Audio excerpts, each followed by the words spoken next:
The rain hadn't stopped for 2 days.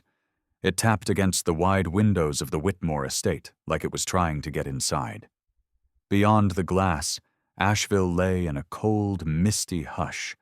Quiet streets, slate rooftops, fog gripping the ridges of the Blue Ridge Mountains like an old secret. Inside, Conrad Whitmore stood alone in his study, cradling a half-full glass of bourbon he hadn't touched.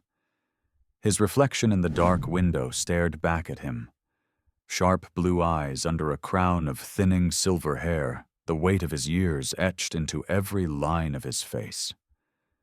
The fire behind him crackled, casting warm light on the room's polished oak shelves and heavy leather-bound books he hadn't opened in years.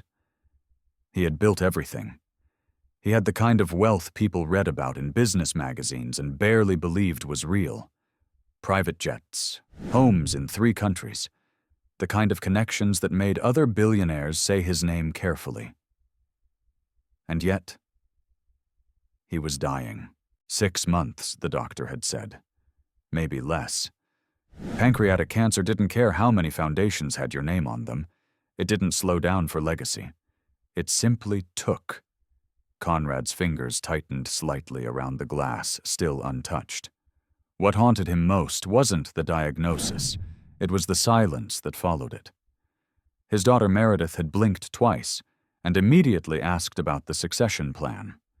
His son Carter had called the family's legal team before even asking if he was in pain.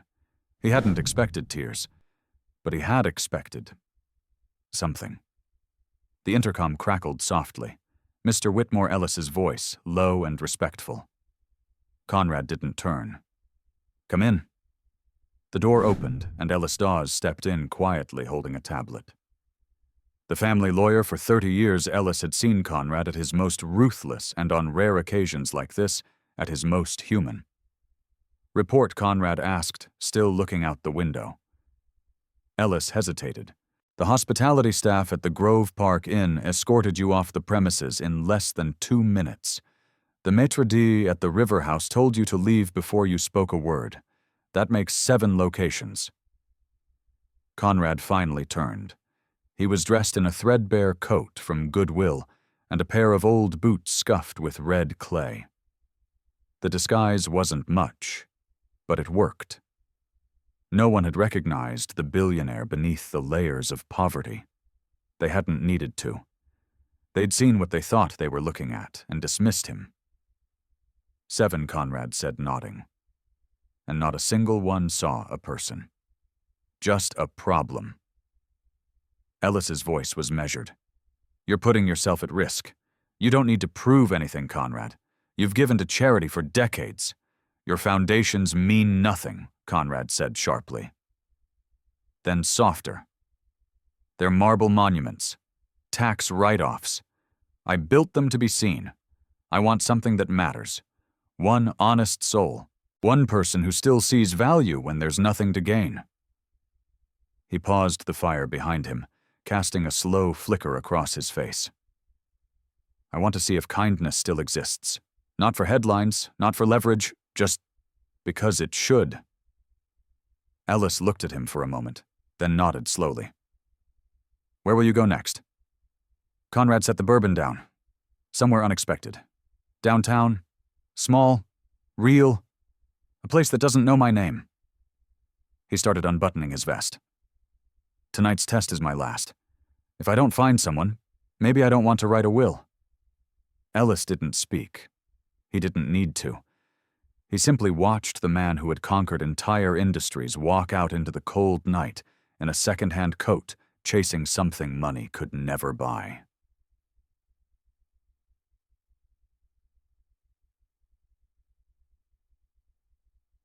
The Chestnut Grove Diner was the kind of place the locals didn't brag about but always came back to. A neon sign buzzed slightly above the door, flickering between chestnut and just nut. Inside, the booths were cracked vinyl, the tables slightly sticky, and the coffee always hot because it had to be. April Monroe didn't notice the rain anymore. She'd been working since 3 p.m., and it was now after 11. Her feet ached, and her cheeks hurt from smiling at customers who barely looked her in the eye. She wiped down a table near the window, her motions automatic, her mind elsewhere. Rent was due in 4 days. Lucy's asthma prescription had lapsed again, 54 bothart 29, for the inhaler not covered by the cheap health plan the diner offered. April had $17.42 in her checking account, and 2 shifts left this week. Her daughter had asked her that morning if Santa Claus brought medicine. April blinked quickly and pushed that thought away. "Dave Hensley," the manager hollered from behind the counter. "Booth 3 left a mess. Go clean it before the next ones come in." She didn't argue, didn't even answer, just grabbed a rag and headed over. At that moment, the bell above the door chimed. She didn't look up right away. Just another customer. But the silence that followed the way the diner seemed to pause made her glance over. An older man stood dripping near the entrance. His coat hung off him like a damp tarp. His beard was uneven, and his sneakers were soaked through. He looked tired. Not just physically, but in the way people get when they've been overlooked for a very long time. Dave was already moving toward him. "Sir, restrooms are for paying customers." "We don't." April stepped in before she thought. "It's fine, Dave. I've got this." Dave frowned. "You sure?" "I'm sure," she said firmly. She turned to the man and smiled. "Come on in. Booth by the heater's open. You'll dry off faster." He looked at her with cautious eyes, icy blue, sharp and alert, like he was taking in every detail. "Thank you," he said hoarsely. "Just some coffee." "Please."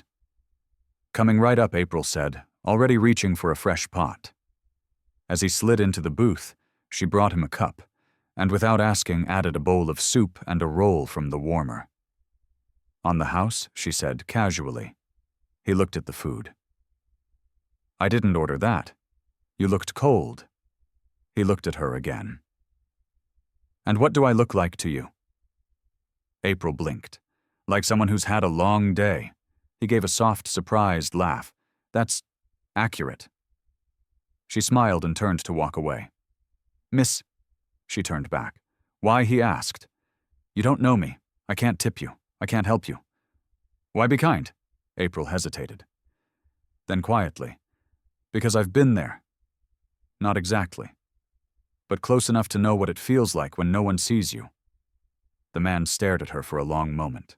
She left him to his soup and walked back to the counter, not knowing that the course of both their lives had already started to change. The rain kept falling. But inside that little diner, something had shifted. If you enjoyed this video, comment 1 to let me know. If not, comment 2.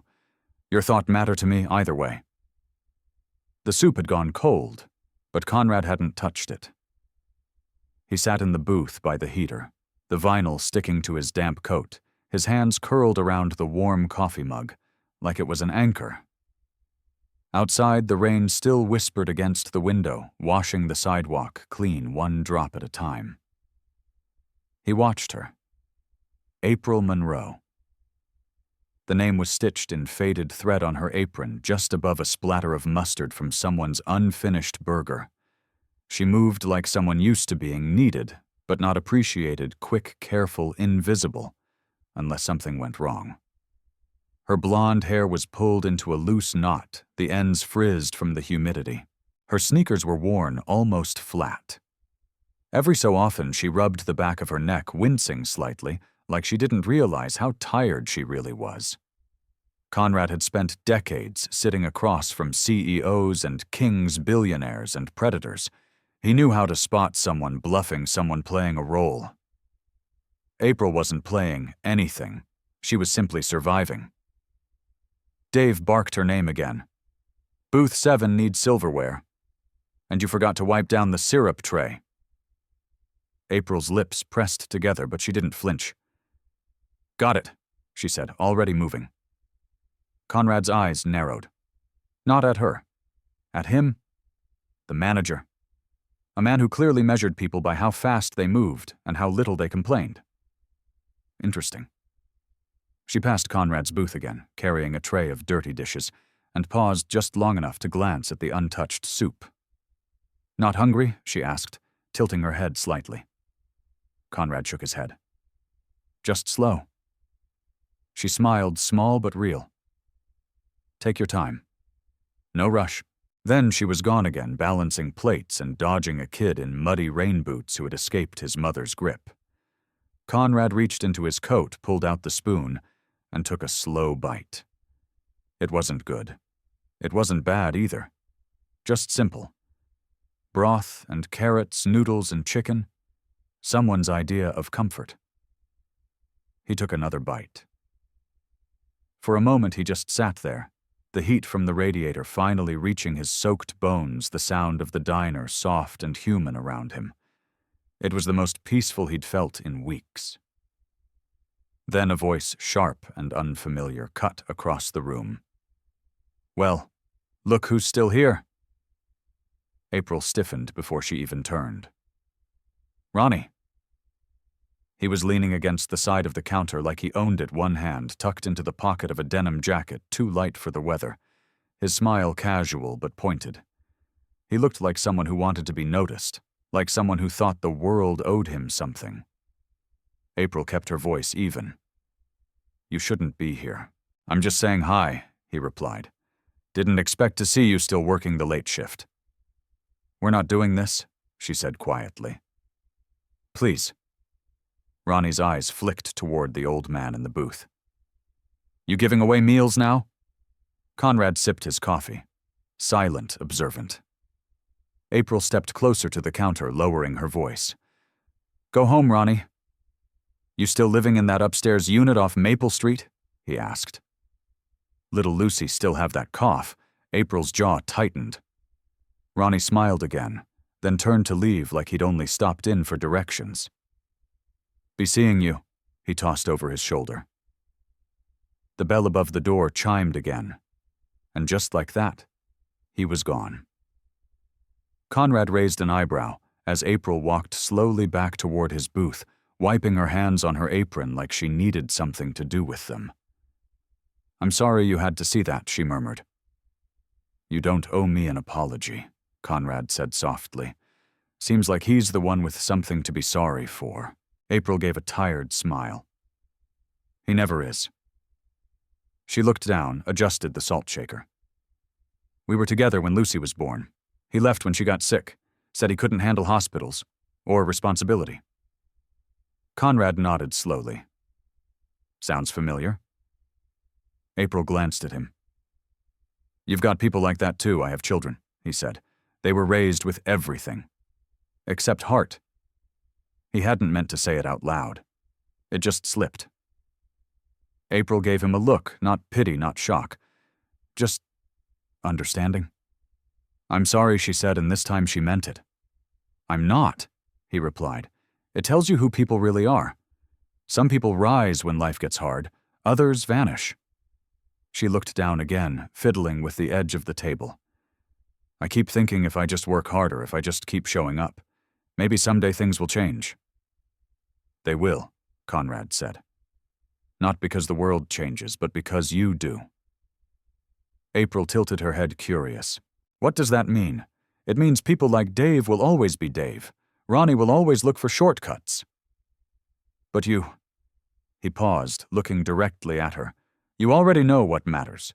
You don't need more to be more." April blinked, caught off guard by the sincerity. For a second, her throat tightened. She didn't know why this man, this stranger, felt more honest than anyone she'd talked to in weeks. She glanced at the clock. Midnight. "Shift's almost over," she said quietly. "Can I get you anything else?" Conrad reached slowly into his coat and pulled out a crisp $5 bill. He laid it carefully on the table. April stared at it.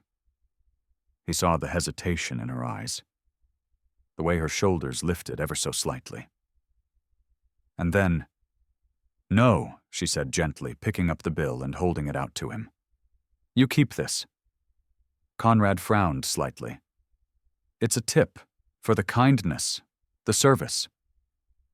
April smiled, something behind her eyes lighting up. You're my guest, she said. Guests don't pay for kindness. Besides, you look like you need those socks more than I need that 5. She pressed the bill back into his hand, and with that, she walked away. Conrad sat there for a long time, holding the $5 bill like it weighed 100 pounds. He didn't leave right away.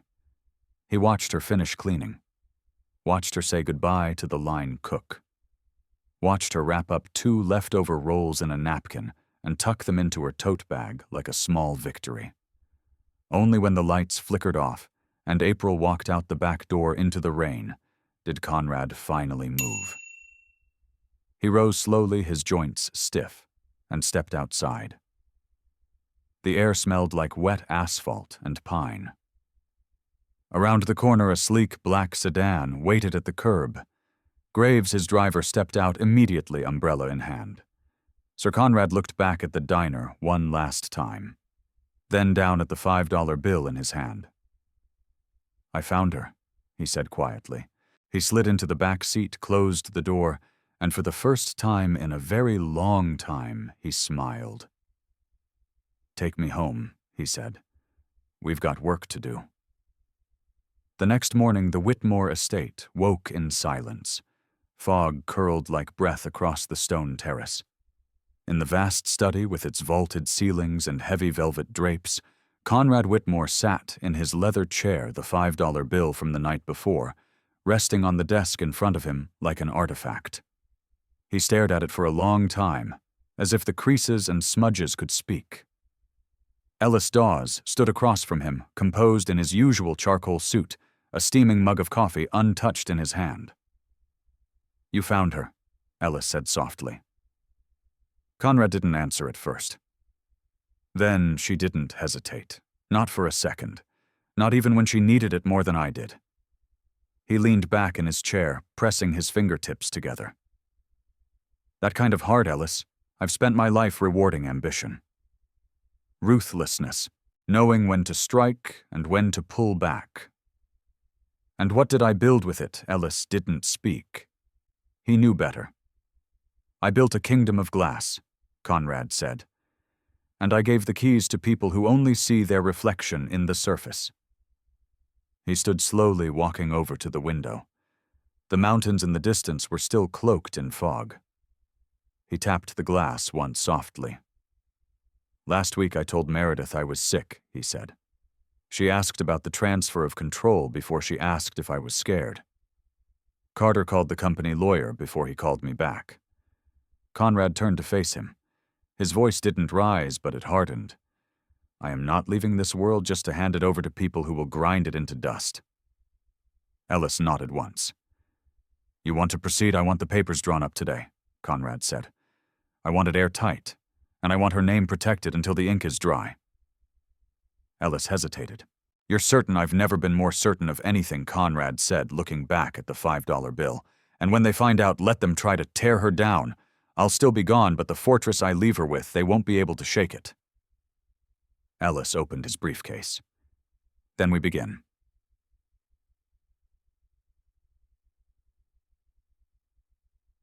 Chapter 4.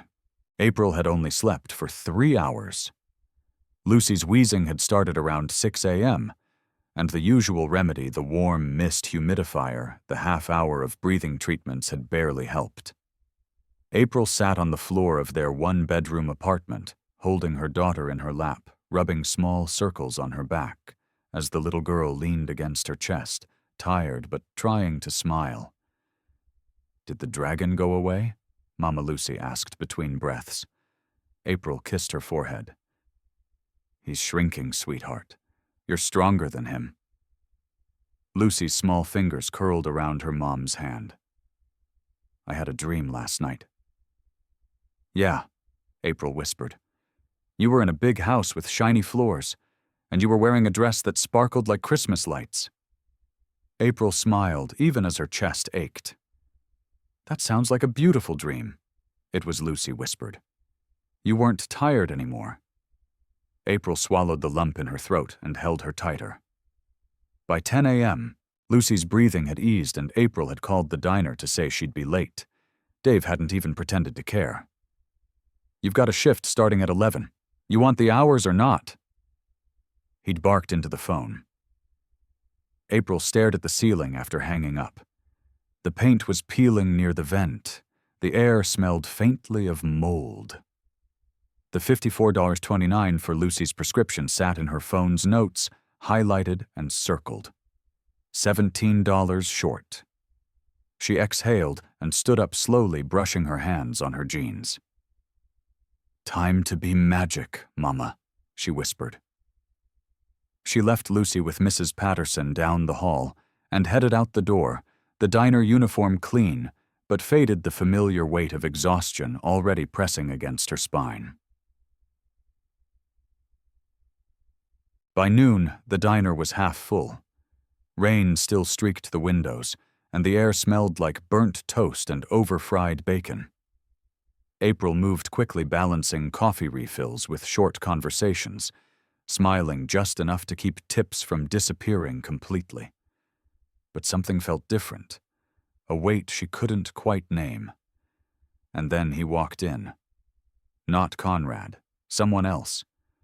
A man in a sleek black coat, tall mid-50s maybe, with salt and pepper hair, and an expensive briefcase that looked wildly out of place next to the chipped sugar dispensers.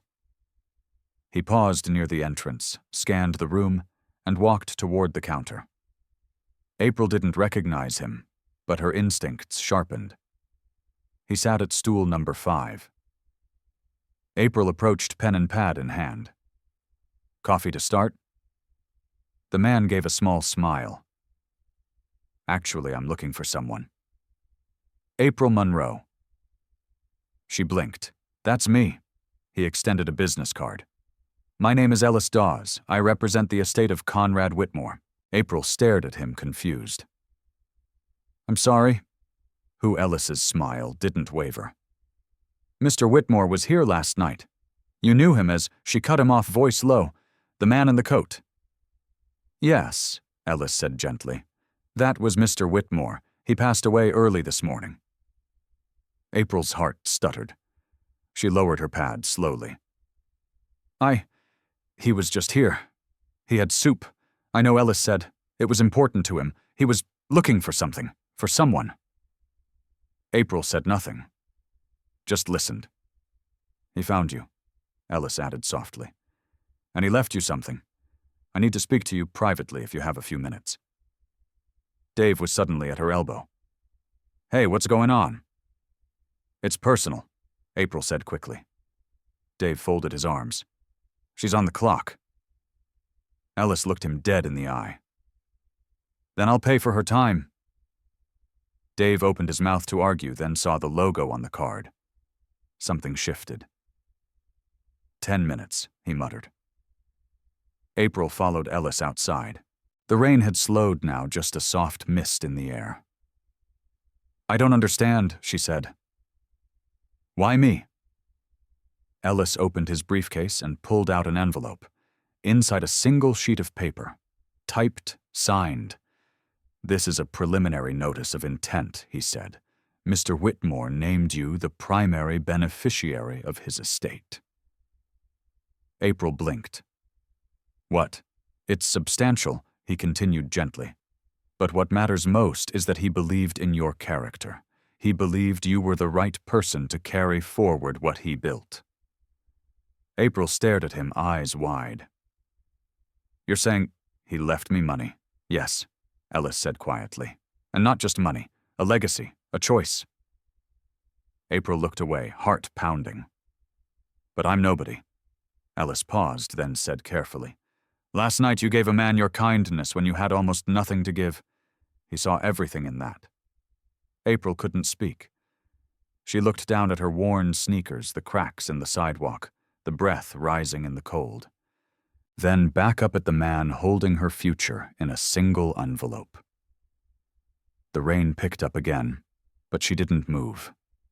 Because for the first time in years, the world had paused and looked her in the eye. If you enjoyed this video, comment 1. To let me know. If not, comment 2. Your thought mattered to me either way. April didn't remember walking back inside the diner. She didn't remember the rain brushing her face or the way Dave muttered something about rich people's jokes when she passed him. The envelope Ellis had given her was tucked into her coat pocket, but it felt like it weighed 10 pounds. She went through the rest of her shift in a daze. The orders blurred together: extra pickles, no onions, overcooked eggs, and the small talk with customers felt like static in her ears. Something had cracked open in her life, and now she couldn't tell if she was standing in the same version of it. After clocking out, she walked home slowly. Her old apartment building stood quiet under the gray sky, the wooden stairs still creaking in the same spots. Upstairs, Lucy was asleep on the couch, a blanket kicked halfway off, and her little hand curled around her inhaler like a toy.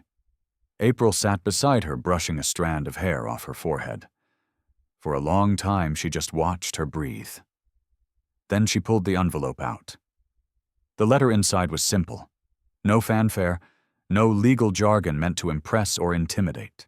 It was signed by Conrad Whitmore, and it stated that a full will was being prepared, but pending completion, April Monroe was to be named the sole beneficiary of his personal estate, including property business interests and financial holdings contingent on formal review and verification.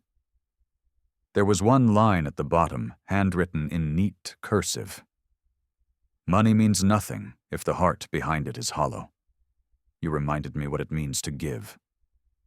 Her hands trembled. Not from greed, from the terrifying feeling that something irreversible had just happened.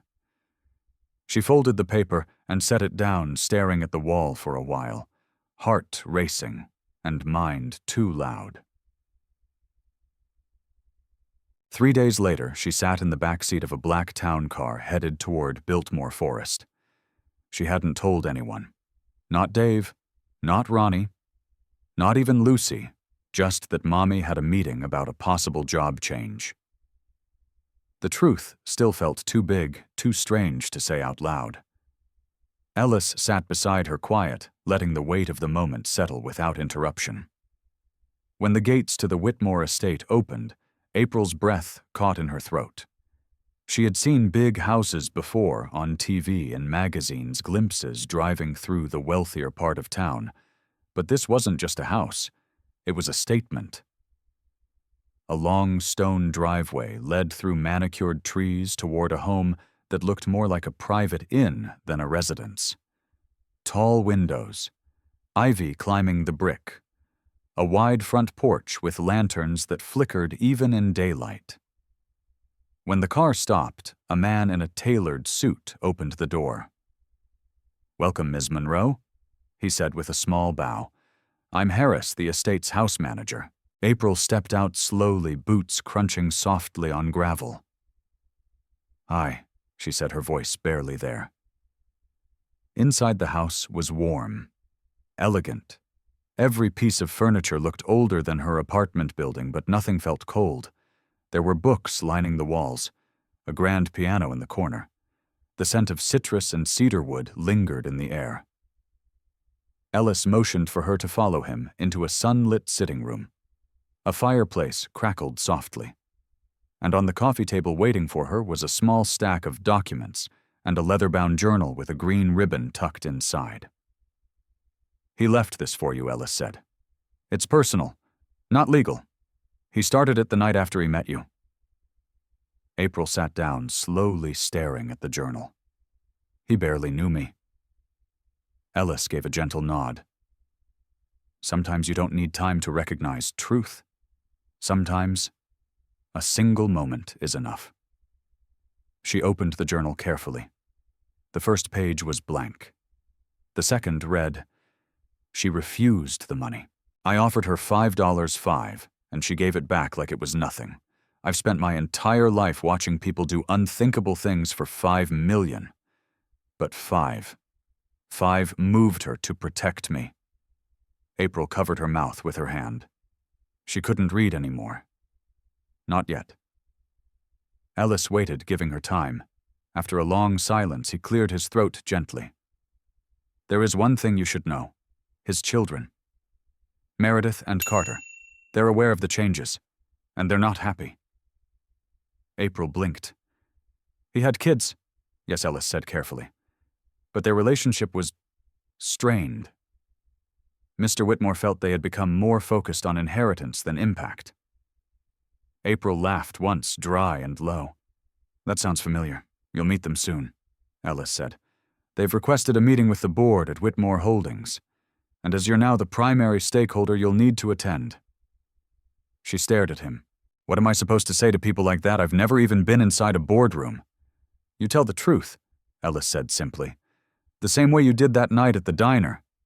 April looked back down at the journal. Her heart was still racing.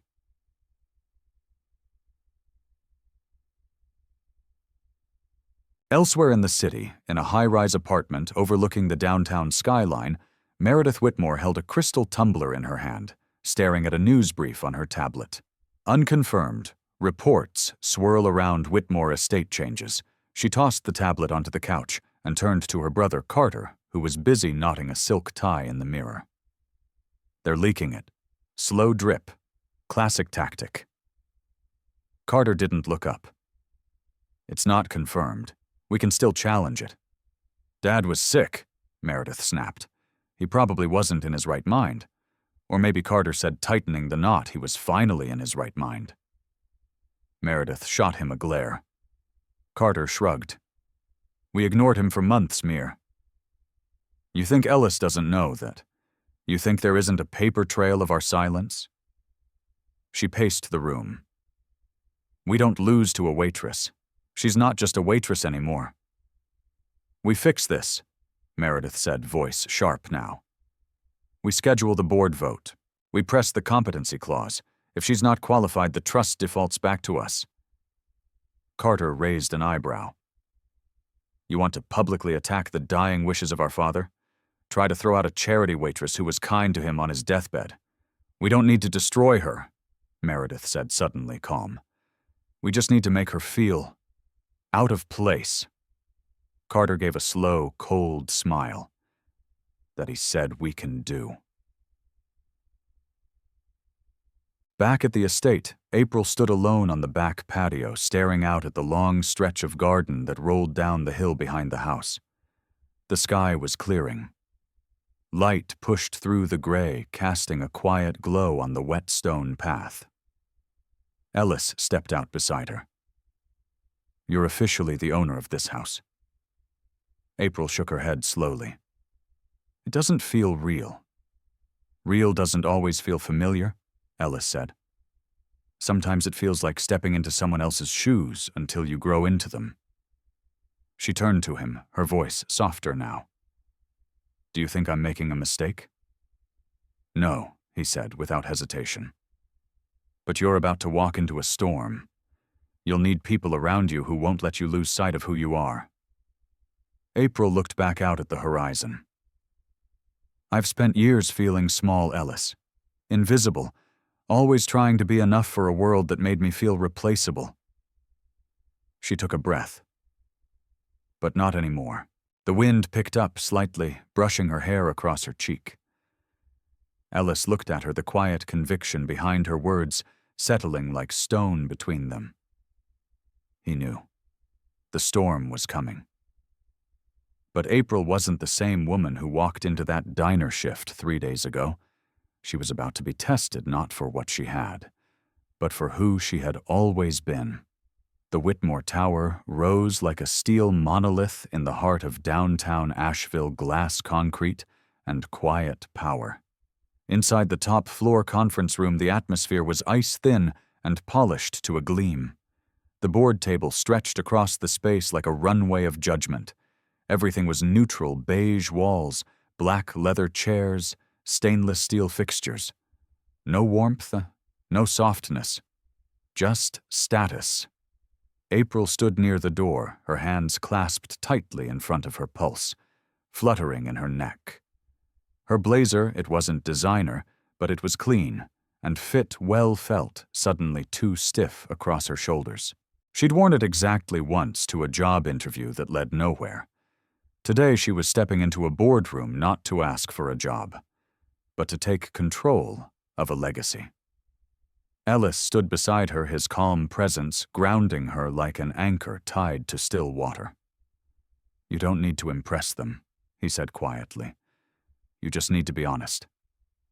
"I've never been in a room like this," April whispered. "What if I say the wrong thing?" "Then say it with conviction," Ellis replied. "They'll hear that louder than perfection." The doors opened. Meredith Whitmore walked in first, flawless, composed, every inch the daughter of an empire. Her ivory blouse was crisp, her pencil skirt tailored, and her expression unreadable. Right behind her came Carter, all charm and calculation.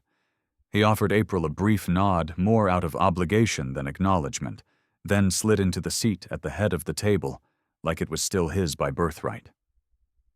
April took a breath, walked forward, sat opposite them.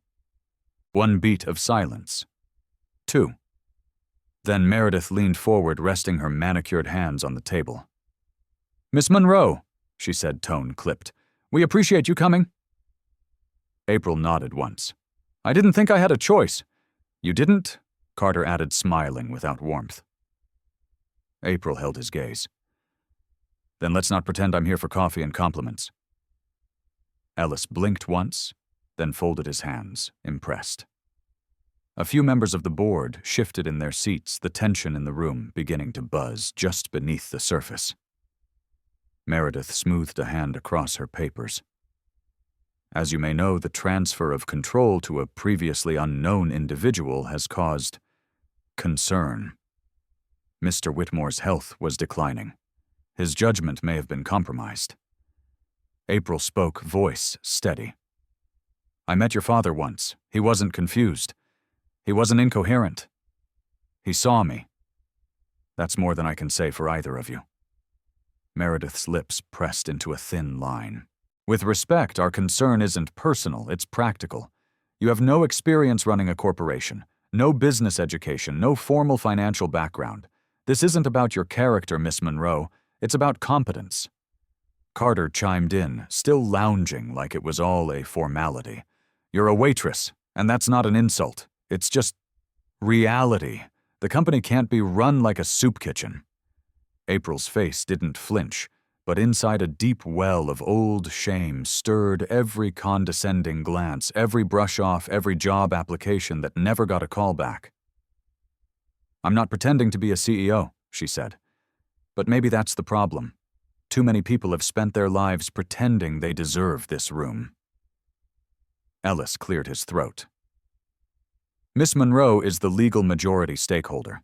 Her control of the estate is not up for debate, but the board's vote of confidence is." Meredith said, cool and precise. She tapped a document in front of her. "The clause is clear in the event of a change in control. The board may invoke a 30-day review period, during which the appointee must prove capability.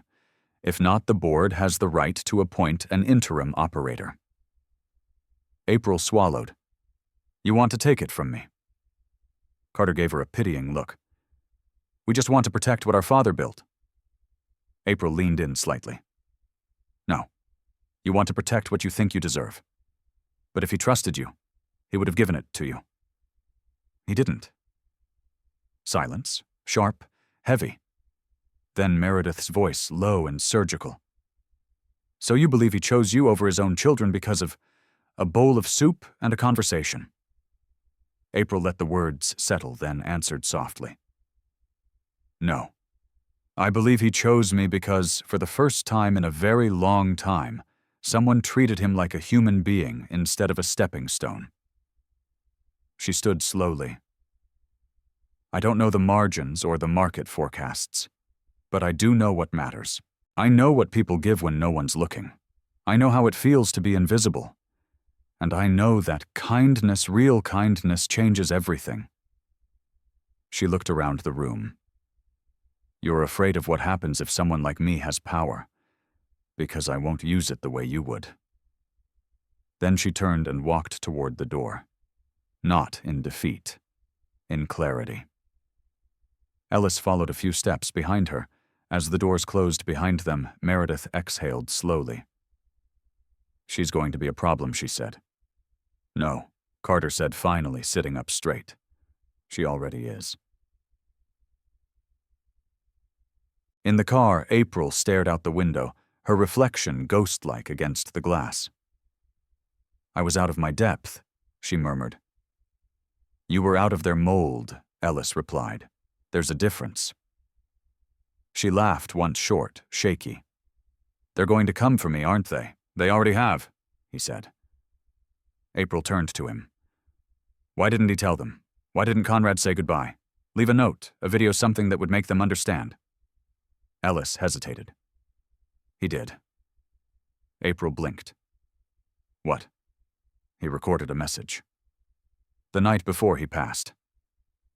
It was meant to be played if the board moved to challenge your position. He anticipated this. Why didn't you show it to them?" "Because it's not time yet," Ellis said. "There's power in patience, April. Let them show the world exactly who they are first. Then, we let Conrad speak." She nodded slowly, unsure whether to feel relieved or terrified. They were playing a game she didn't understand. But she was learning. And somewhere deep inside her, beneath the exhaustion and fear, something else was beginning to spark. Resolve. Not for revenge, not for power, but to prove that someone like her didn't need to wear a crown to carry the weight of a kingdom. She just had to keep showing up and refuse to let go. The smell of fresh paint clung to the walls of the newly renovated office suite inside Whitmore Tower. Sunlight poured through the tall windows, warming the hardwood floors and catching the shimmer of brushed brass fixtures. It didn't feel like the rest of the building, cold, sterile, precise. This space had been redesigned with intention. April stood near the window, watching the street traffic below. Coffee shops, pedestrians, a city waking up. For a moment, she felt completely unqualified to be where she was. Running a multi-billion-dollar company, from a diner apron to a corner office. She turned to Ellis, who stood by the desk, reviewing a contract. "I don't know if I belong here." Ellis didn't look up. "You don't." April blinked, startled. "Not yet," he said, then glanced at her with a quiet smile. "But you will. Not because you're changing into them, but because you're building something entirely different." She folded her arms. "They don't care what I build. Meredith and Carter. They just want me out." "They're used to power looking a certain way," Ellis said, setting the folder down. "The boardroom, the nameplate, the degrees on the wall. You threaten that without even trying." April stepped away from the window and sank into the chair behind her desk. "I'm not here to threaten anyone." Ellis arched a brow. "That's exactly why they see you as a threat." The door opened gently, and Harris stepped in with a polite nod. "There's someone here to see you.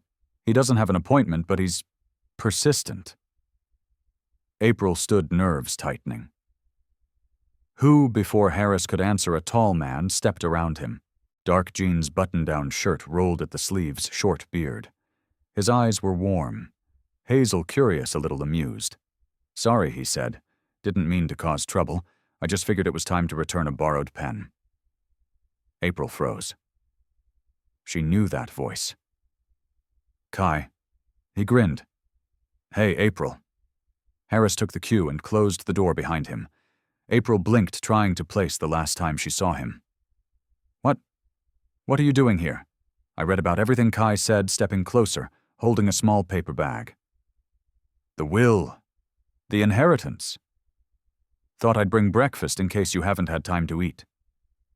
She stared at the bag in his hand, still reeling. "You brought me a breakfast sandwich and a blueberry muffin," he added gently, setting the bag on her desk. Old habits die hard. April exhaled a soft laugh. "You haven't changed. You have," he said, eyes steady on hers. "In the best way." A beat passed. Kai had been her friend once years ago. They'd met at a church volunteer night when she was still pregnant with Lucy. He was smart. Kind ran a small construction business with his brother. There had been something easy between them, something gentle. But life got in the way. Timing never worked. Then Ronnie returned and everything got complicated. Seeing Kai now felt like looking through a window at a life that might have been. "You didn't have to come," she said softly. "I know," he replied. "But I wanted to. I thought maybe, with everything happening, you could use someone who remembers who you were before the headlines." She looked down, swallowing the lump in her throat. "Do you know what it feels like?" she said. "To walk into rooms where everyone's waiting for you to fail." He moved to the edge of her desk, leaned slightly. "You've been walking into rooms like that your whole life. The only difference is now they know your name." Her breath caught. Ellis cleared his throat gently. "I'll give you two a moment." Once he left, the silence deepened. It wasn't awkward. It was filled with all the things neither of them had said in years. April stepped toward Kai, her voice soft. "You heard everything I did?" He nodded. "But I didn't come to talk about money. I came because I remember the girl who walked 6 blocks in the snow to deliver handmade thank you cards from her daughter's daycare, the one who gave away half her groceries once to a woman outside the bus stop, the one who made people feel seen." She looked up at him, her guard slowly lowering. "I'm still her, I know," Kai said gently. "That's why I came." The elevator chimed outside the office. A moment later, the door opened again. Meredith, flawless poised, wearing a white coat draped perfectly over her shoulders. She didn't knock. "Hope I'm not interrupting," she said, though her tone made it clear she didn't care either way. April straightened. "What do you want?" "Just checking in," Meredith said with a smile that didn't touch her eyes. "Thought we should coordinate before the investor briefing tomorrow. It's standard protocol." April glanced at Kai, then back at Meredith. "You could have emailed. I could have." Meredith agreed. She walked slowly around the office, touching a vase, running a finger along the shelf. "But I like to see things for myself. Word is the staff still doesn't know what to make of you.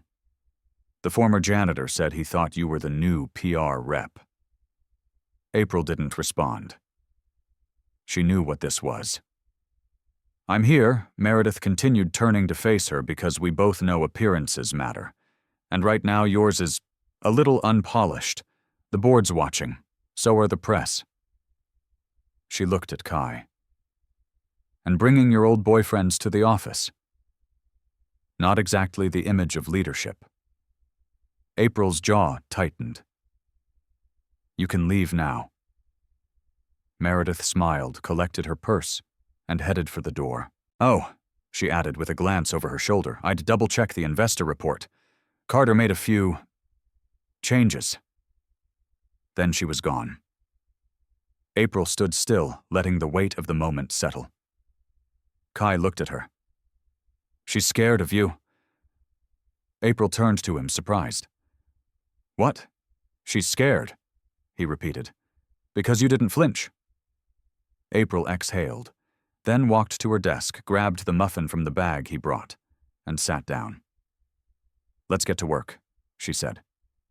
And somewhere in that quiet office, amid the chaos that hadn't even begun, something clicked into place. She wasn't here to prove she belonged. She was here to change everything. The room buzzed with low voices, the kind of murmurs that traveled like whispers in a church. Dozens of investors, board members, and senior executives filled the Whitmore Tower's main conference hall, every one of them dressed in suits that cost more than April's rent had ever been.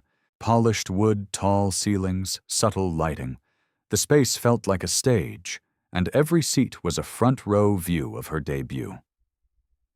April stood just beyond the double doors, clutching the leather folio Ellis had handed her that morning. Her notes were inside.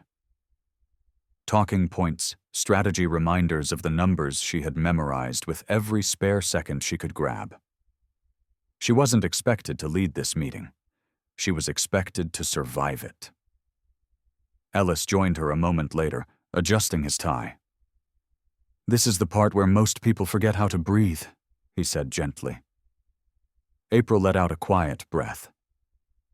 "I've worked doubles on no sleep while my daughter had a fever, and the power was out. I fought for a bag of groceries to last us 3 days. I can breathe through this," he smiled. "Then you're already ahead of half the people in there."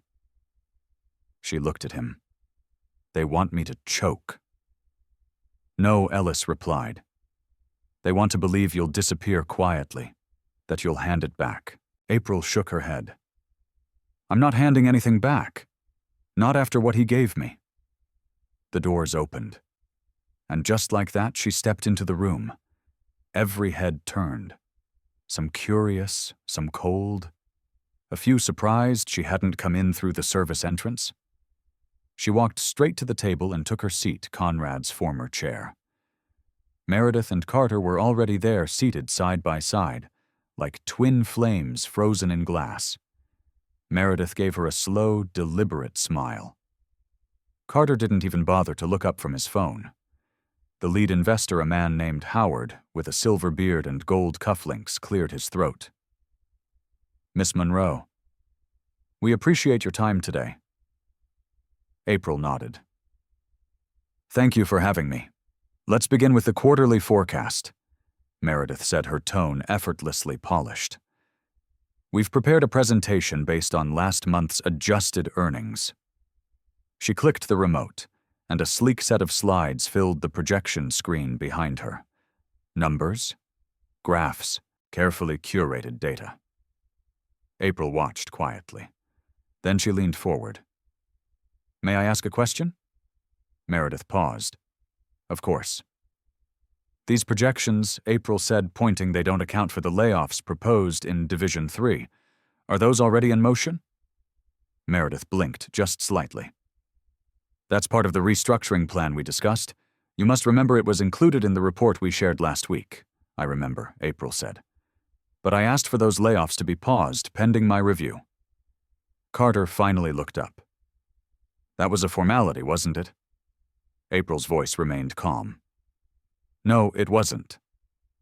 She turned to the room. "I visited Division 3 yesterday, spoke to a few of the employees. One of them, Maria Alvarez, has been working night shifts and taking care of her disabled brother full-time. She's about to lose her job because of a margin error made 2 levels above her. That's not restructuring. That's erasure." The room was quiet. April's heart pounded, but she didn't look away. "I know I'm new here," she continued, "but I know what it feels like to be the one they let go first. I know what it's like to be told the numbers don't justify your paycheck. But numbers don't build loyalty. People do. If we cut our foundation, what are we standing on?" Meredith gave a practiced laugh. "You're using emotional anecdotes to challenge a data-driven model." "No," April said. "I'm using common sense. We have $4.8 million in deferred PR spending that hasn't shown return in 3 quarters. That alone could preserve every single one of those jobs." Ellis gave the smallest nod from the far end of the table. A murmur moved through the room. Howard lifted his eyebrows. "You reviewed the full expenditures twice," April said. "I might not have a degree in business, but I know how to stretch a dollar until it breaks." Carter leaned back in his chair. "This is a temporary high. You found one mistake. That doesn't mean you can run a corporation." April turned to him, her voice even. "Maybe not. But I know how to lead with my eyes open." Silence again. Then Howard closed the folder in front of him. "Perhaps it's time we evaluated the proposal Miss Monroe put forward." April took a slow breath. This was the moment they would either see her or dismiss her. She opened her folio. "Whitmore Holdings has built its name on power and precision. But legacy without humanity doesn't last. Mr. Whitmore chose me, not because I could balance books, but because I could balance values. I don't want to be the face of this company. I want to be the reason people believe it can change. If you give me time, I'll show you what that looks like." She sat down. It was quiet for one beat too long. Then Howard nodded. "Let's take a recess," he said. Everyone stood, the tension cracked like thin ice beneath a warm wind. April moved toward the exit when Carter blocked her path. "You had your moment," he said low. "Enjoy it while it lasts." April looked him straight in the eye. "I'm not here for moments. I'm here to build something that outlasts both of us." She stepped around him and walked out. In the hallway, her hands trembled. Not with fear, with adrenaline. She turned the corner and nearly collided with Kai. He steadied her, his hands warm on her arms. "Hey." "Hi," she whispered, letting out a long breath. "I watched the stream," he said. "You were incredible." Her eyes welled. "I didn't know if I could do it." He smiled, brushing her cheek with his thumb. "You did." They stood in silence for a moment. It wasn't romantic. It wasn't grand. It was real. She looked up at him. "I don't know what's coming next." Kai smiled. "Then let's find out together." And for the first time in weeks, she didn't feel like she was standing alone. She felt like she was standing at the beginning. A soft breeze fluttered the curtains inside the Whitmore Estate's sunroom. April sat curled up on the oversized window seat, the city spread out in the distance below, like a painted skyline. Her laptop was open on her lap, half a dozen tabs blinking with unread emails.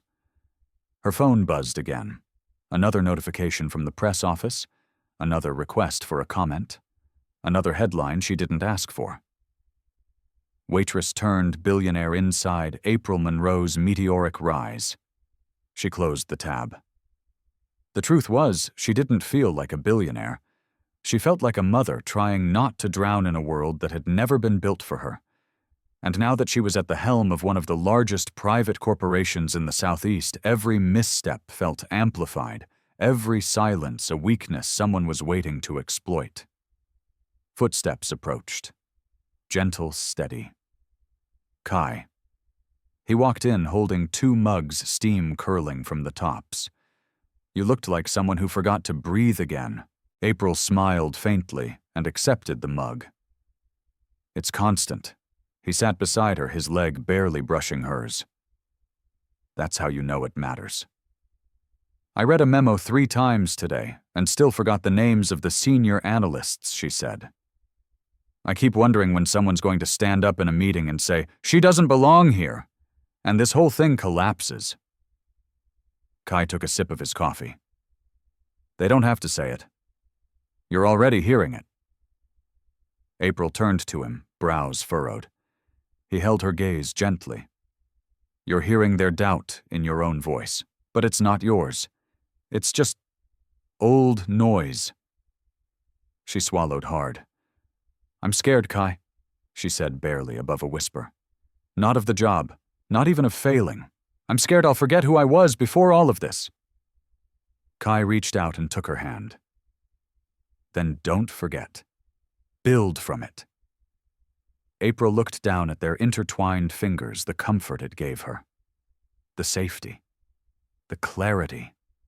She didn't have to be perfect. She just had to keep showing up. A soft knock came from the hallway. Harris peeked in. "Ms. Monroe." "There's someone from Human Resources asking for a moment. She said it's regarding a personnel issue in Division 3. April stood instantly. "I'll come down." Kai gave her a reassuring smile as she left the room.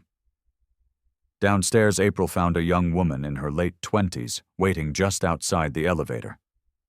She looked nervous, holding a clipboard to her chest like a shield. "Ms. Monroe, thank you for seeing me." "Of course," April said. "What's your name?" "Danica," she said. "I've only been in HR for a few months, but something's been bothering me, and I wasn't sure who to talk to until now." April guided her to the small conference room and closed the door behind them. "Go ahead."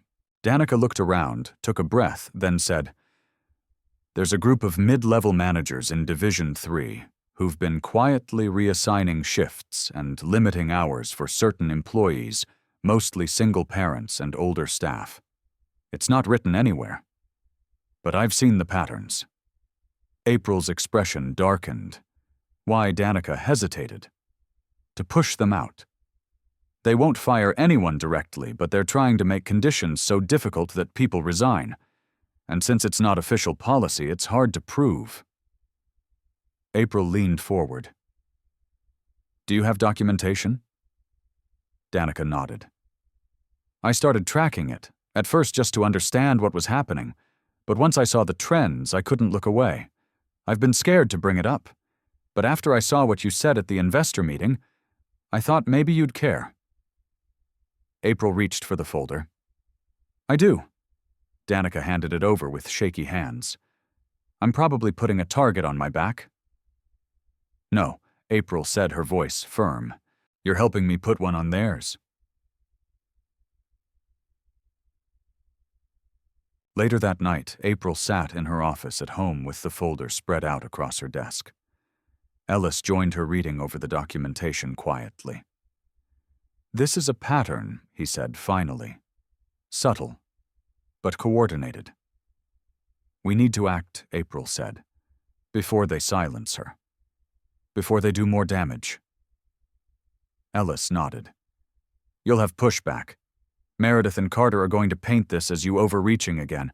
You'll be accused of creating unrest. I don't care, April said, eyes blazing. These people built the company. They don't deserve to be erased because they're inconvenient. She stood. Schedule a department-wide review. No warning. No prep. I want to sit with these employees face to face. Ellis nodded once and left the room. April stayed at the desk a moment longer, the clock ticking softly behind her. Then her phone buzzed. A message from Kai. Lucy said she wants pancakes tomorrow. I told her that sounded like a good reason to come by. April smiled, warmth blooming in her chest. Her fingers hovered over the screen before she replied. Come early. She'll ask for syrup first thing. She set the phone down and looked around the office.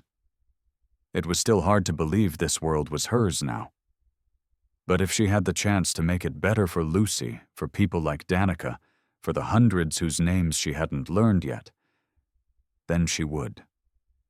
Not just as the woman Conrad chose, but as the woman she was becoming. And that woman she didn't flinch. The morning sun spilled across the breakfast table like a warm promise. April stood at the stove in her kitchen, flipping pancakes, while Lucy colored at the table with a pink crayon clutched tightly in her hand. The scent of maple syrup drifted through the air, and the soft hum of music played from a speaker tucked in the corner of the room.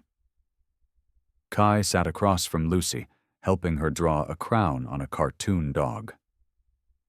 She says it's the CEO of all puppies, he grinned. April chuckled as she plated the pancakes. Well, at least someone's got a clear vision for leadership. Lucy held up her masterpiece proudly. This one's named Sprinkle. Kai nodded seriously. I'd follow Sprinkle into battle. April walked over and set the plates down. Let's hope the board feels the same way when I show up with syrup on my shirt. Lucy giggled, but Kai watched April with a deeper look, one that lingered longer than a joke would warrant. She felt it, even though she didn't look up right away. You okay? He asked softly. April nodded, then paused. I had a dream last night. I was back in the diner. Everything was the same greasy smell, flickering lights, someone yelling about burnt toast. But when I looked down, I was still wearing this. She motioned to the soft cashmere cardigan over her silk tank.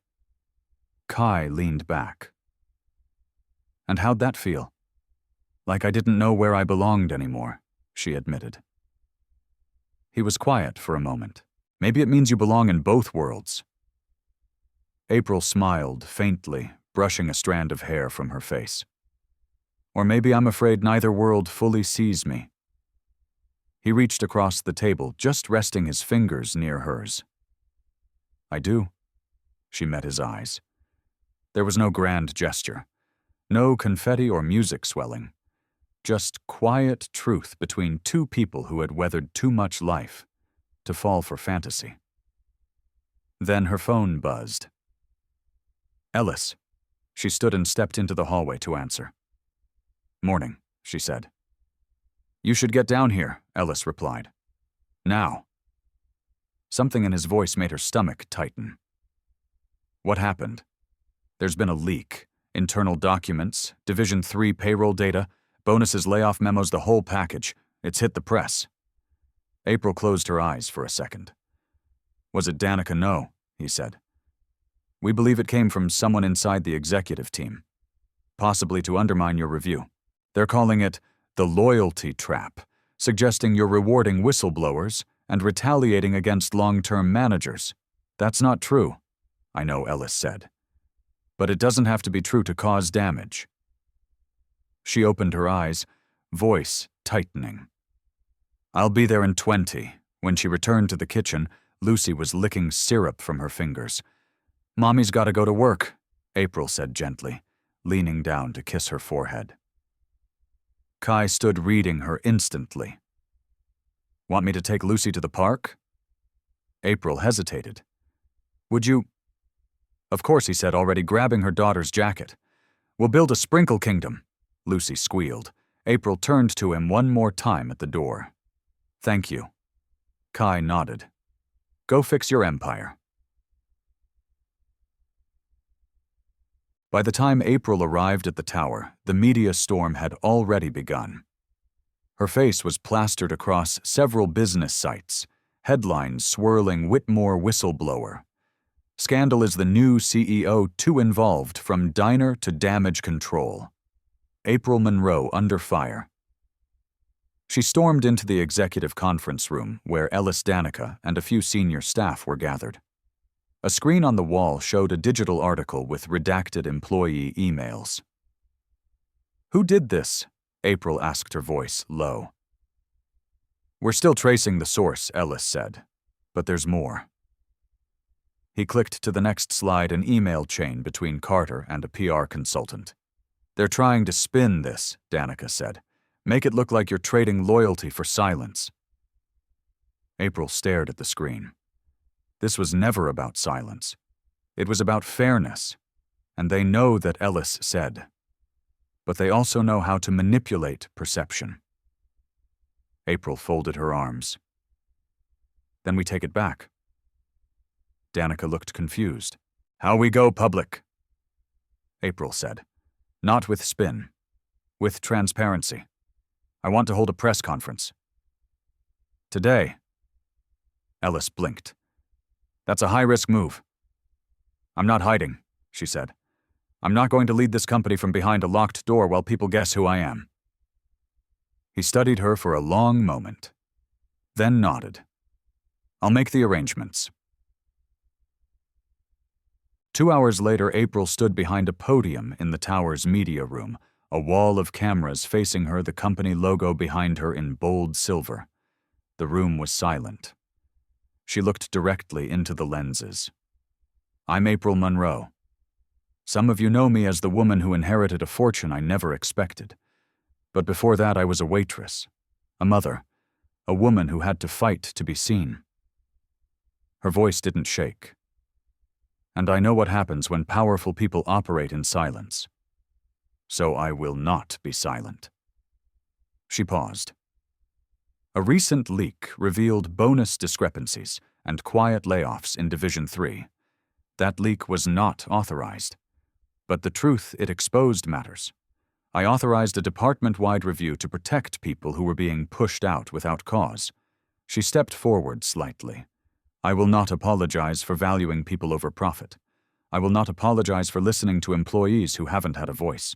And I will not apologize for being the kind of leader who puts faces before figures." A single flashbulb clicked. "I'm not perfect," April continued, "but I am present, and I will lead this company with eyes open and heart engaged." She let the silence linger, then stepped away from the podium. No one spoke for a second. Then one reporter stood. "Ms. Monroe, what do you say to critics who claim you're running this business on emotion, not logic?" April turned back, steady. "I say logic built the ladder," she replied, "but emotion reminds us why we're climbing." And she walked off.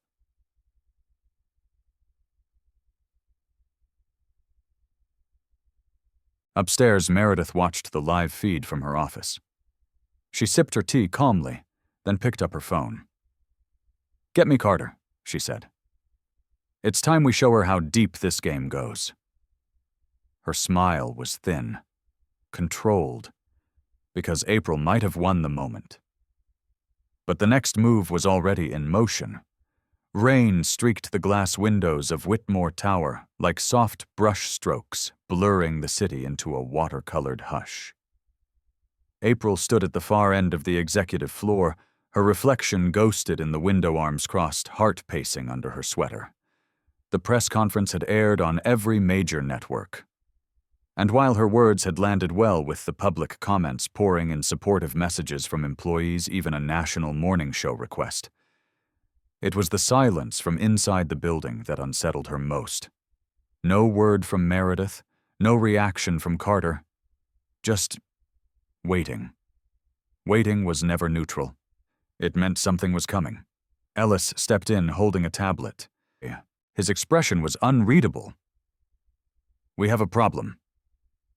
April turned. "What now?" He handed her the screen. It was a screenshot of an email just leaked to the press. This time it wasn't about internal documents. It was about her, April Monroe's financial past under scrutiny. The article outlined old debts, a court summons for unpaid rent from 6 years ago, an emergency medical bill in collections, and 2 bounced checks during her time working at the diner. All public record, all real. "Where did they get this?" she asked quietly, throat tight.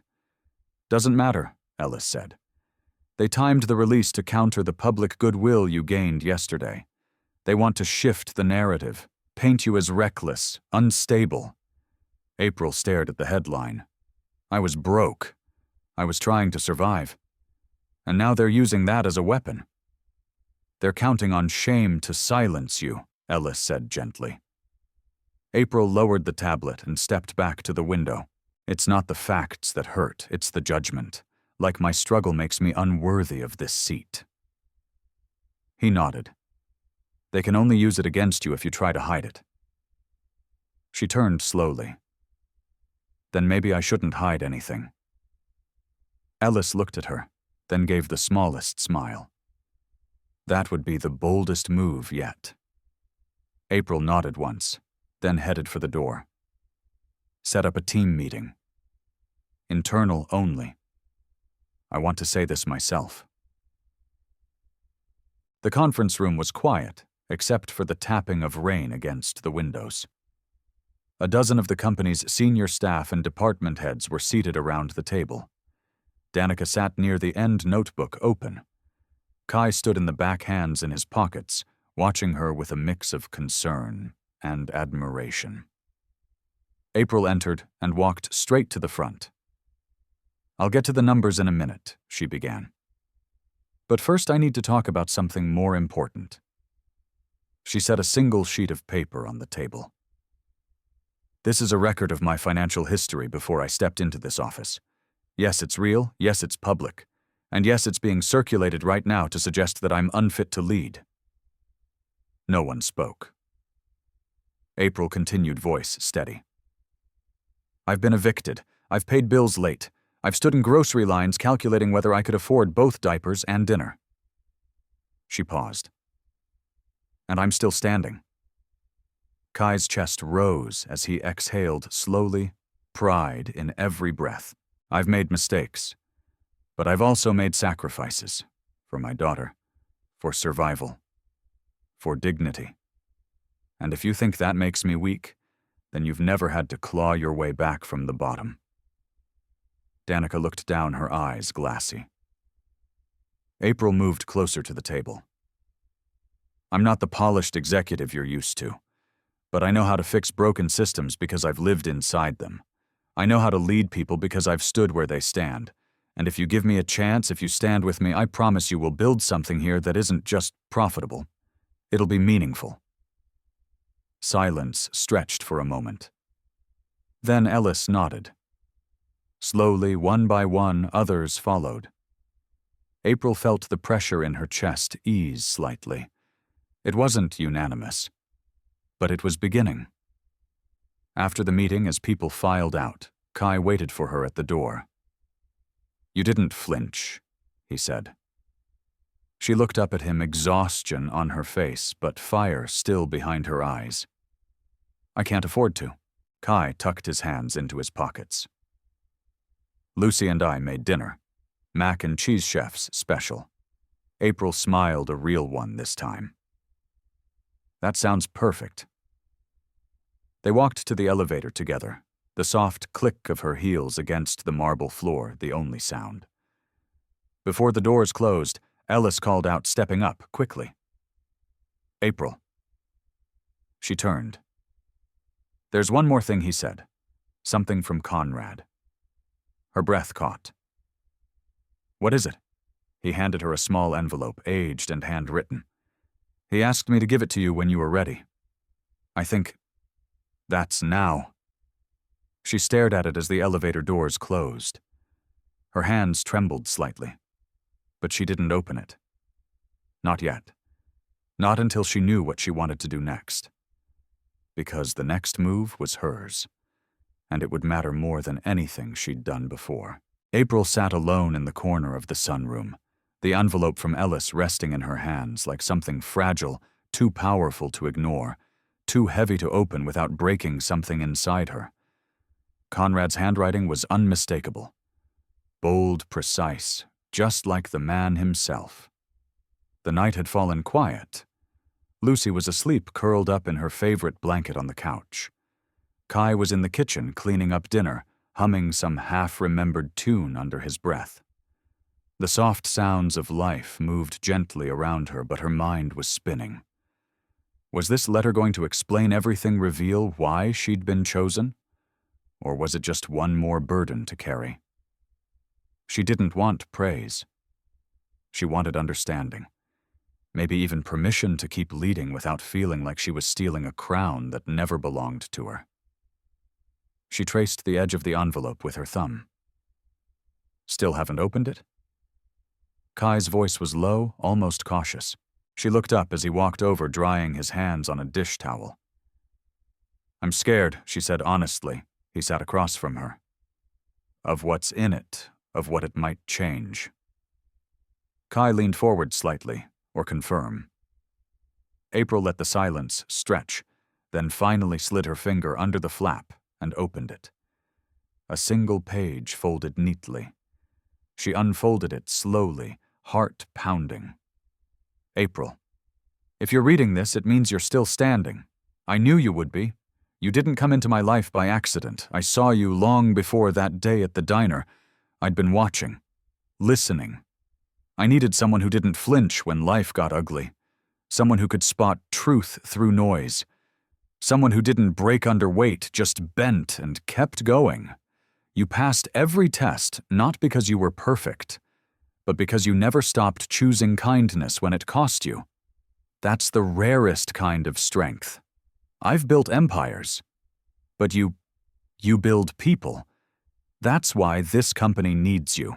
Not because you know all the answers, because you ask the right questions. They'll come for you. With words, with doubt, with polished smiles hiding sharp teeth. Let them. You were never meant to fit their mold. You were meant to break it. The will was just the beginning. The real legacy is what you build next. I trust you, not because you're like me, but because you're nothing like I ever was." Conrad. April stared at the page, blinking fast as her throat tightened. She pressed her hand to her mouth, breathing in slowly, eyes locked on the final line. She wasn't chosen in spite of who she was. She was chosen because of it. Kai reached out his voice barely above a whisper. "What did he say?" She looked up at him, eyes shining. that I don't have to become him. I just have to be me. He nodded slowly, emotion catching in his own throat. I could have told him that. April laughed gently, wiping the corner of her eye. You kind of did. Then, as if the timing were orchestrated by the universe itself, her phone buzzed. It was Ellis, she answered. Hey. His tone was urgent. We've got a problem. A big one. April sat straighter. What is it? The board just called an emergency meeting. Meredith's behind it. She's accusing you of misusing corporate funds to cover personal expenses. They're calling for an internal audit. April's blood ran cold. That's a lie, I know. But perception's their currency. She's gambling on doubt sticking faster than truth. April closed her eyes for half a second. When tomorrow morning? She ended the call, setting the phone down gently before looking at Kai. She's making her move. Kai didn't flinch. Then make yours. April stood slowly folding the letter and placing it back in the envelope. She straightened her shoulders, her heart beating steady now. She wasn't the waitress anymore. And she wasn't just a figurehead. She was ready for war on her own terms. Not with cruelty, not with fear, with conviction. Because no matter what came next, one thing was clear. She wasn't just living Conrad's legacy. She was rewriting it. April stood in front of her full-length mirror, the morning light spilling across her bedroom like a quiet witness. Her reflection stared back, composed, sharp, and nothing like the woman who used to count tips at 1 a.m. to see if she could cover rent.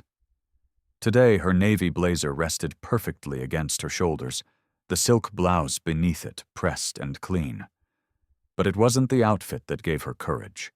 It was the letter. Tucked into her handbag like armor, Conrad's words stayed with her. You build people. She inhaled deeply, fingers curling slightly, before she turned toward the hallway. Lucy's giggles echoed from the kitchen where Kai was helping her make toast, his laugh mixing with hers in that warm, everyday kind of music April had only recently learned to crave.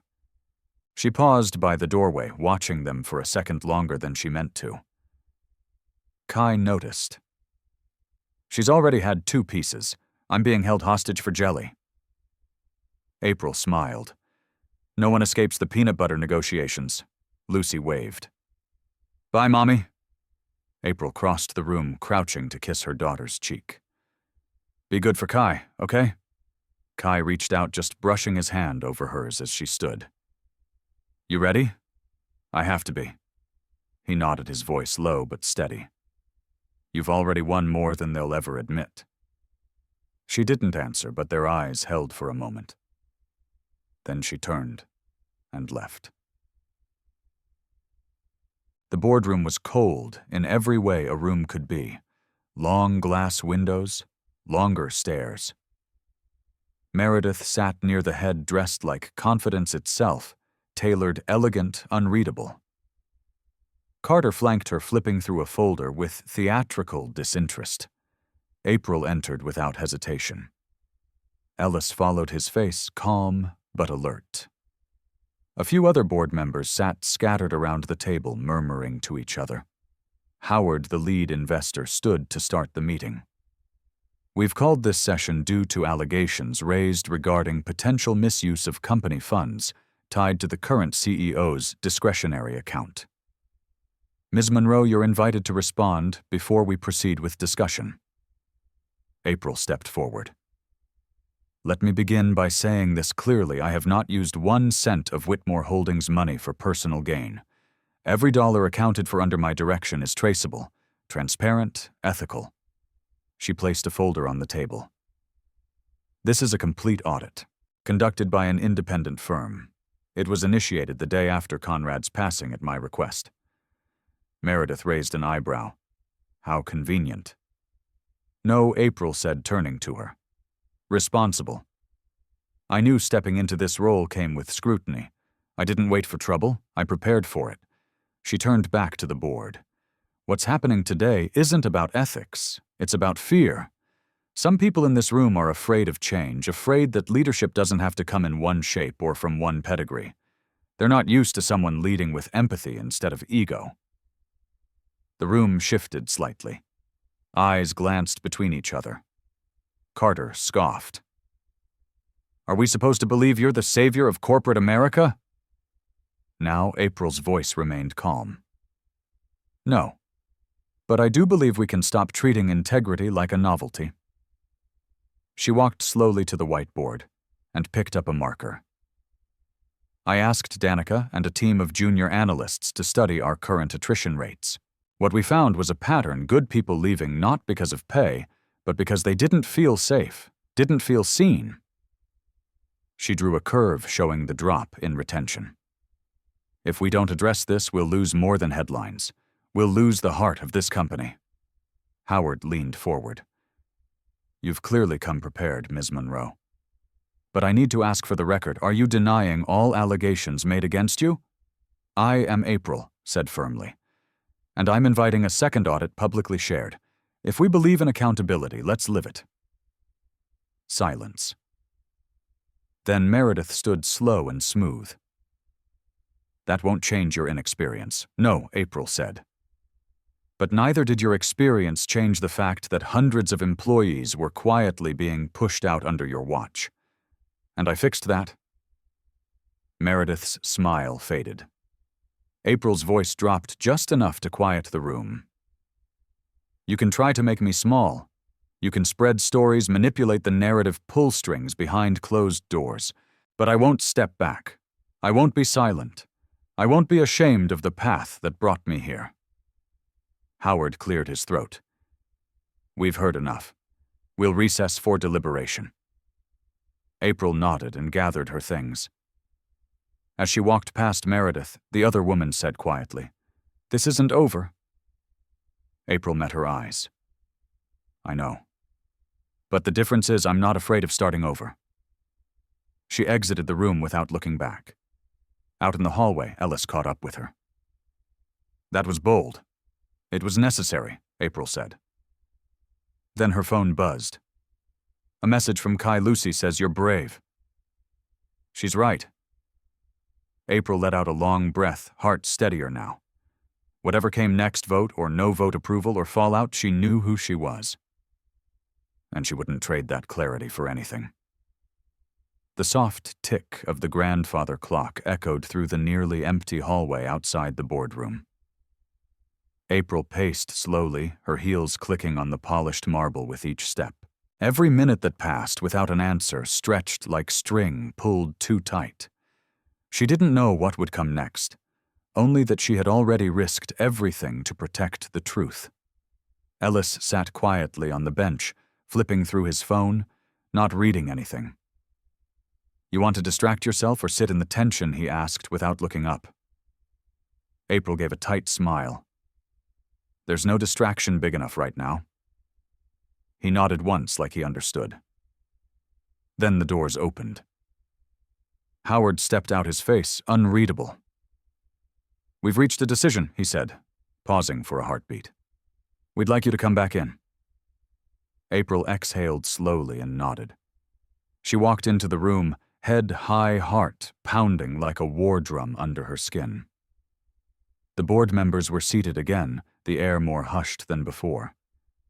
Meredith sat rigid, her lips pressed so tightly together they had turned pale. Howard spoke. The board has reviewed the documents provided your audit and your statement. We've weighed your leadership performance alongside the concerns raised. And we've voted. April waited. The board has decided to reaffirm your position as acting CEO with full executive authority. For a moment, she didn't move. Then a breath escaped her like it had been trapped for days. Someone clapped soft, then stronger. Danica. Ellis leaned back, letting out a quiet, finally. But Meredith. She didn't clap. She stood. If this is how the company wants to move forward, she said, calm but cold, then it's no longer the company I helped build. Howard didn't stop her as she walked out her exit, echoing with quiet finality. April didn't gloat, didn't smile. She just stood there grounded. Because this wasn't about winning a fight. It was about standing in her truth and watching it hold. Later that afternoon, she returned home to find Kai on the porch, Lucy on his shoulders, her arms spread wide like airplane wings. Mama Lucy shouted, spotting her from the sidewalk. April laughed and jogged the last few steps up the driveway. Kai lowered Lucy gently and smiled. "Captain Sprinkle's been giving me orders since noon." April leaned in and kissed her daughter's forehead. "And what's the mission?" Lucy whispered. "Mac and cheese. Urgent." April raised an eyebrow at Kai. Again, she's persuasive. April scooped Lucy into her arms and held her tight. "I missed you."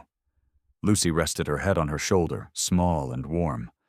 Kai's voice lowered as he stepped closer. "You did it, didn't you?" April nodded, still holding Lucy. "They tried to push me out. Meredith nearly pulled it off. But the truth stuck."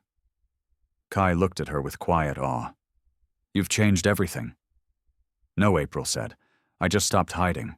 They stood there a moment longer, the late afternoon light casting soft shadows on the porch. April looked at Kai, then something deeper settling in her eyes.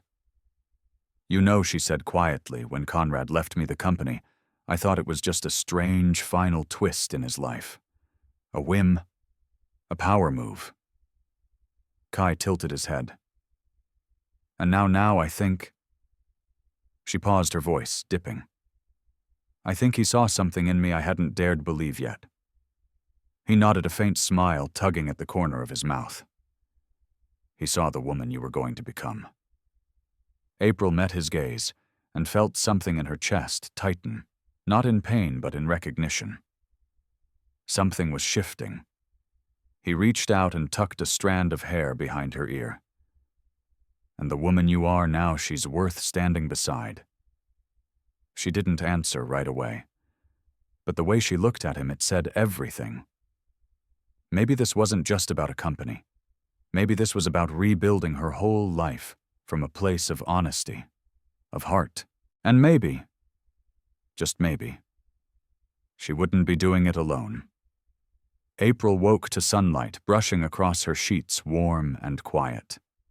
For the first time in weeks, there was no fire to put out, no scandal erupting, no urgent call waiting, just the soft sounds of Lucy's cartoons in the living room and the smell of coffee drifting in from the kitchen.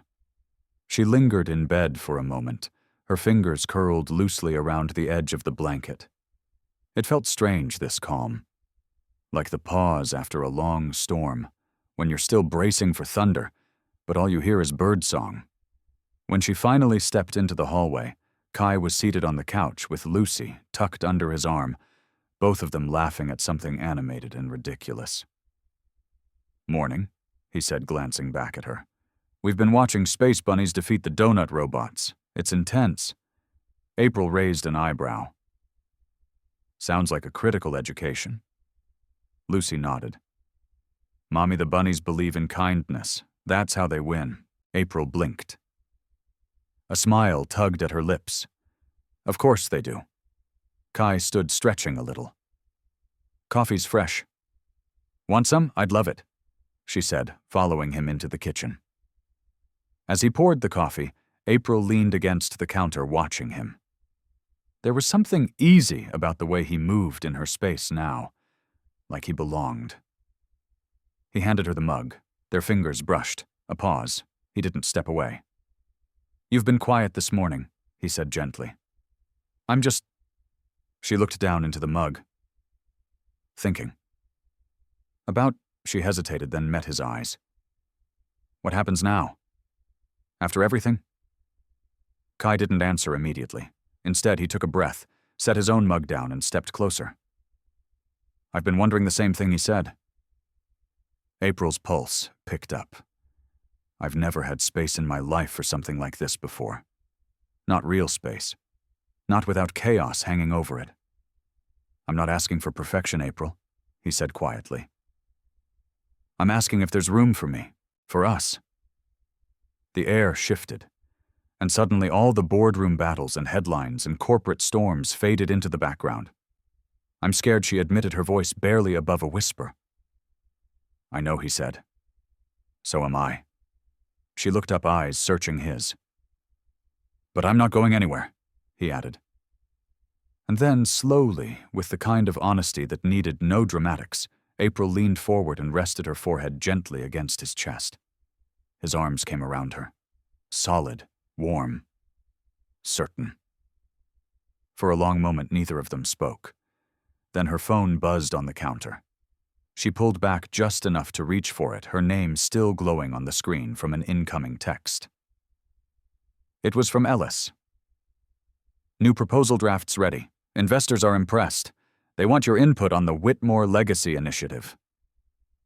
She smiled softly, thumbing out a reply. On my way? Then she looked back at Kai. You're part of this, you know, she said. He tilted his head. Part of what, all of it? She said. This life. It's messy and unplanned and complicated, but it's ours now, and I'm not letting fear drive it anymore. He grinned. Good. Because Lucy already declared me chief snack officer. I'm in too deep. April laughed a real full laugh that warmed the room. Then she pulled him in and kissed him. There was no perfect music, no big declaration, just quiet certainty and something that felt like coming home. When they parted, she whispered, Let's build something that matters. Kai nodded. Together. And just like that, the next chapter of her life didn't feel like an accident anymore. It felt like a choice. A soft breeze swept through the rooftop garden of Whitmore Tower, carrying the scent of jasmine and blooming magnolia. April stood at the edge, hands wrapped around a warm cup of tea, gazing at the city stretching wide beneath her. From up here, it was all light and movement and possibility. It had been 6 months since the board vote. 6 months since Meredith's quiet exit, since April had restructured leadership, and since the company had started breathing differently, slower, deeper, more human. The Whitmore Legacy Initiative had launched 2 weeks ago. Scholarships, community partnerships, sustainable investments. Not just a PR move, a promise kept. And somehow, even as CEO April felt lighter now than she had in years. Behind her, soft footsteps approached. Looks like the Queen's found her tower, Kai said, holding a small bouquet of wildflowers. Picked these from the community garden, Lucy insisted. April turned, smiling. She has good taste. She has your stubbornness. April laughed, stepping into his arms. And your quiet wisdom. Kai kissed the top of her head, then held her for a long, still moment. The city buzzed below, but here there was only peace. She asked me something this morning, he said softly. Caught me completely off guard. Oh, she wanted to know if you were always going to be this busy, if you were going to keep choosing meetings over bedtime stories. April winced gently. Ouch. Not in a mean way, Kai said quickly. Just honest. April pulled back slightly, sighing. I've been trying so hard to be everything. To everyone. You don't have to be, he said. You just have to be present. Where it matters most. She looked into his eyes, the weight of his words settling deep. He wasn't accusing her. He was reminding her. She had fought so hard to be taken seriously in a world that never made room for women like her. She'd climbed, sacrificed, endured. But maybe now she could choose what her balance looked like. I need to make some changes, she said quietly. Kai nodded. Then make them. On your terms. Later that afternoon, April stood in front of a room full of employees gathered for the company's town hall. Her blazer was off, her sleeves rolled to her elbows. She didn't stand behind the podium. She stood with them. 6 months ago, she began, "I wasn't supposed to be here." The room fell silent. I was the waitress in the wrong room, the mother with the wrong background, the woman no one expected to lead. She paused. "But I am here. Not because I pretended to be someone I'm not, but because I decided to stop hiding the woman I am."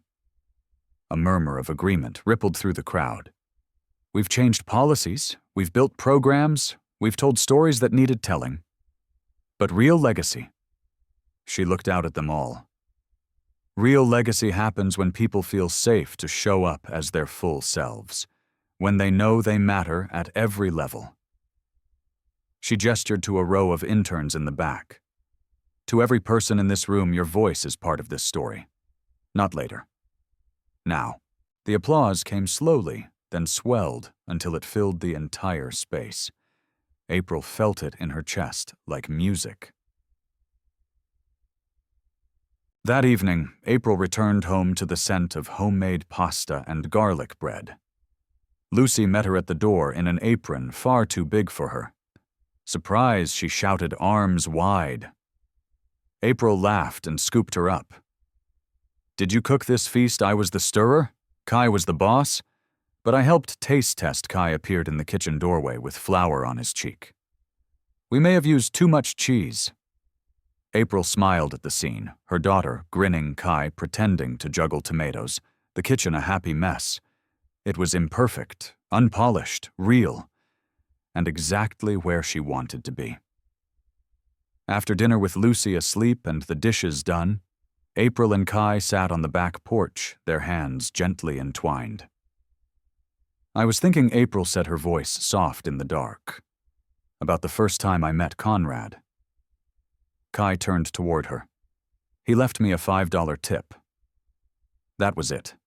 No grand gesture, just a test I didn't even know I was taking." Kai squeezed her hand. "And you passed." "I didn't pass," she said, shaking her head with a quiet smile. "I showed up. That's what he saw." She leaned her head against his shoulder. "You know," she continued, "for a long time I thought legacy was about being remembered, making a mark." And now he asked. "Now I think it's about what you leave in people, what you build that keeps growing after you let go." Kai looked down at her, his voice full of something tender. "So what are you building next?"